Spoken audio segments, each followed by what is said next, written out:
Ladies and gentlemen, representing the acclaimed boxing family, WBC and WBA, 154-pound champion of the world. His left hand again. He gets him against the ropes, and he goes down again. Weight champion of the world.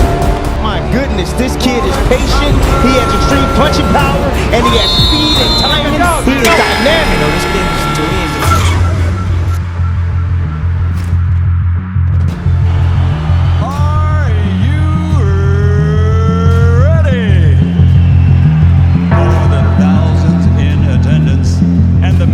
watching around the world. Ladies and gentlemen. Yeah, Al, no. Are you joking? Little midget beats a bodybuilder. Well, I ain't a bodybuilder, sucker. If he's a little middleweight, and if he's no good, then easy money. But I just really want to see this fight. I want to see the best fight the best. And there's been so many different excuses and so many things happening. I just want to see the fight on. But right now, What did you make of the press conferences this week? We'll talk Fury Usyk first and foremost. Obviously, you've had your back and forth with fighters on the top table. You've had a little bit of a chat with them all. Did you take anything from the antics of Tyson Fury and Oleksandr Usyk this week? Yeah, I thought Tyson Fury, I think it's old hat. When he starts with a name calling and starts doing personal insults on people's physical appearances, I just think it's not masculine, it's not manly. It's fun and games at the start, and you think, oh, Tyson Fury's funny, and he don't care what he says, and he's got a big mouth, and he's brash, and you know, he's from the travelling community, so he doesn't care. That's probably why he struggles to get sponsorship, let's be honest. Is a hard sell for a blue chip company when he's got the mouth, he's got the potty mouth, should I say, being polite. But when I watched it the other day, I've got to be honest, I'm bored of listening to him. I think he's embarrassing himself, and I thought that Oleksandr Usyk was class, pure class. Even though there's a language barrier and he struggles to get across what he wants, the looks and his body language and then the interpretation from the small bits that he does say, he came out of this looking very good. And Tyson Fury now is the bad guy that everybody wants to lose. I'm not talking about myself, I'm talking about the feedback that you get and the comments you read on social media and underneath the YouTube clips.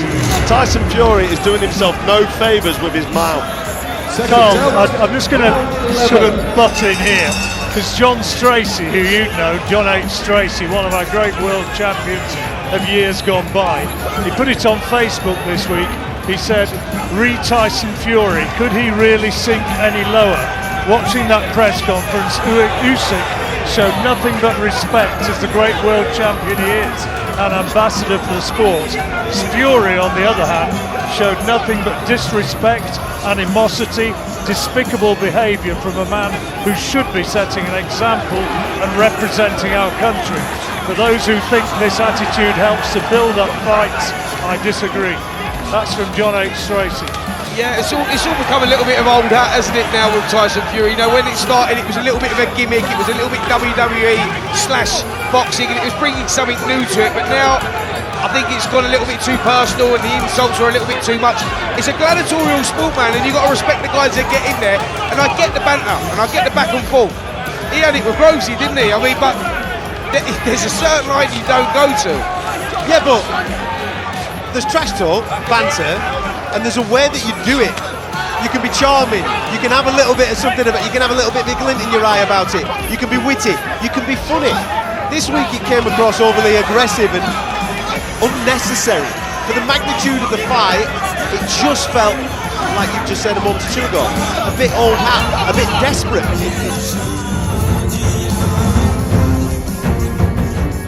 Welcome back, fight fans, where we will take a closer look inside the ring for the upcoming fight between Tyson Fury and Oleksandr Usyk. Ladies and gentlemen, brace yourselves for an epic clash on the horizon. In the red corner, we have the WBC heavyweight title holder, Tyson Fury, and in the blue corner, the IBF WBA WBO title claimant, Oleksandr Usyk. The battleground for this monumental unification bout is set in the captivating backdrop of Saudi Arabia recently. Fury stepped into the Saudi spotlight, engaging in a thrilling encounter against former UFC heavyweight champion Francis Ngannou in Riyadh. Despite facing a formidable challenge, Fury emerged victorious through a split decision. On the other hand, Usyk, fresh from his latest title defense with a 9th-round TKO over Daniel Dubois, encountered adversity when a body shot ruled low by referee Luis Pabon briefly knocked him down. For over 2 years, these heavyweight giants have held their ground at the summit of the division. Usyk, a former undisputed champion at cruiserweight, ascended to the pinnacle by conquering Anthony Joshua on English soil. 11 months later, he replicated this triumph in the Saudi city of Jeddah, situated approximately 600 miles southwest of Riyadh. The mere possibility of these two titans crossing paths has ignited the fervor within the boxing community. To delve into the intricacies of this impending clash, we conducted a comprehensive analysis evaluating their boxing styles, defensive skills, punching power, and the intangible X factors. Dive into our breakdown and share your thoughts in the comments section below. Their achievements have put Fury and Usyk at the top of the sport's traditional glamour division, and the bout is even more riveting because neither has lost in a professional ring. Fury toppled long-running champ Vladimir Klitschko in 2015 before a prolonged hiatus due to personal issues, and then returned for an unlikely vanquishing of Deontay Wilder across 3 fights, 2 wins, 1 draw, from 2018 to 2021. He's defended twice since completing the trilogy, beating Dillian Whyte and Derek Chisora into submission in a combined 16 rounds.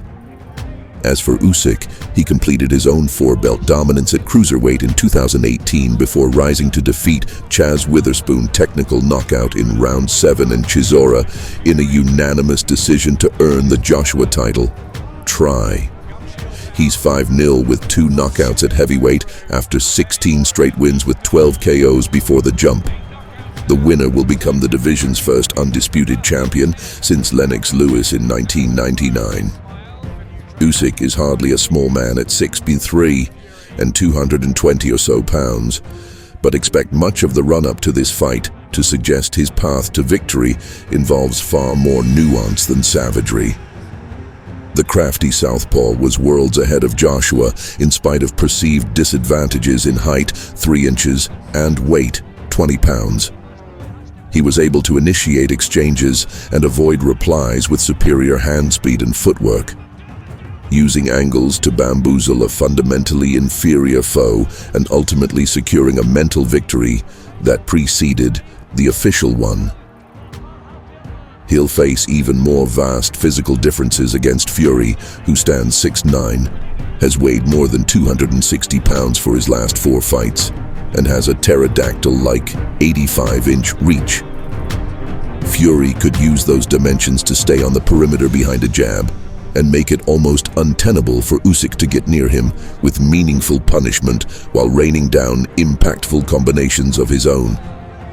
Or if he operates in a manner similar to his second fight with a 6'7", 231-pound Wilder, he could fight off the front foot, step forward, and look to bombard his smaller opponent without compunction. Either way, it seems a difficult road for Usyk to travel. Advantage, Fury. They've combined for 38 KOs in 54 professional victories. Nevertheless, neither Usyk nor Fury is lauded first and foremost for power. But that doesn't mean it doesn't exist. Usyk was never in one place long enough to receive powerful volleys from a bigger and presumably stronger Joshua, but he wound up being the fighter closer to a stoppage victory more often across their 24 rounds together. His individual blows aren't particularly devastating, but he amplifies their impact with superior precision and speed. The effect was similar in the recent fight with Dubois, who was similarly out of his element when it came to anything other than brute force. Ultimately, Usyk's KO didn't come from a single skull-rattling blow, as much as the boxing version of death from 1,000 cuts. Fury, thanks to his gargantuan size and ill ring temper, can find success when he decides to be the bully in the ring. His second fight with Wilder was a remarkable example of big man brutality, featuring a pair of knockdowns before the end came in round 7. He can dump an opponent to the floor with a single blow or batter that same rival into physical uselessness over multiple rounds, which is again a significant obstacle to overcome. Advantage: Fury. It's not a luxury for Usyk to have good defense, it's a necessity. Given the size of the dogs whose yards he's been invading since moving to heavyweight, engaging in extended firefights is simply not an option.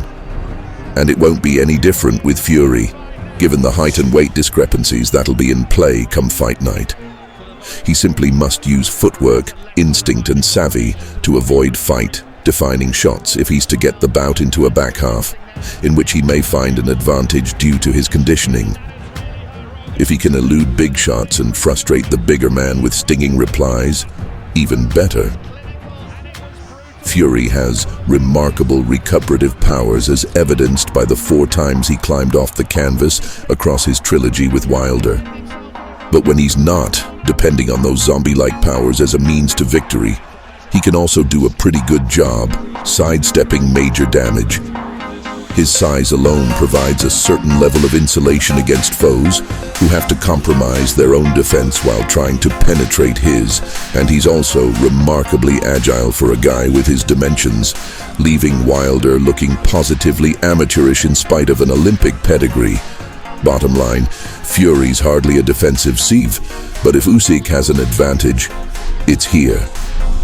Advantage: Usyk, Fury's X-factor. Will he take it seriously enough? When it comes to his in-ring activity, Fury has been an exemplary champion. He's never seemed in imminent danger of a loss in any of his 5 title fight victories, and has never needed to lean on a charitable official to get him out of an inconvenient jam. But he's also a pretty unique and unpredictable guy. It's sometimes difficult to gauge just how seriously he takes his job while he's dabbling in the WWE or engaging windfall-seeking cage fighters. And his suggestion that he'd just as soon be chasing about with Ngannou's UFC successor John Jones at least ought to raise an eyebrow or two now that he's matched with his most decorated in-ring opposition. It'll probably be a non-issue. But if Fury arrives in December and doesn't seem prepared for what it'll take to beat a foe as good as Usyk, remember where you read it first. Usyk X-Factor. Can he perform on the biggest stage? There's no getting around it. Usyk's got a big mountain to climb here. Not only is Fury vastly larger than anyone the Ukrainian has ever encountered in a boxing ring, he also possesses a sublime skill set that'd be a trial regardless of his size. It's one thing to stand across from guys like Joshua, who's big but raw, or Dubois, who can be kindly described as one-dimensional. Usyk's toolbox alone puts him on level ground with those two, but Fury is an entirely different animal when it comes to talent. Much of the debate about Usyk's chances for success when he moved to heavyweight focused on the large men in the upper echelons of the division. And while it's true that he's managed to handle the flotsam and jetsam side of things ably enough, Fury's different. When he realizes the same tricks that foiled Joshua and Dubois don't have the same impact on the unbeaten WBC champ, it'll be fascinating to see what Usyk comes up with for Plan B. So guys, who do you have winning in this fight between Tyson Fury and Oleksandr Usyk? Thanks for tuning in. Please like, comment, share, and have a great day.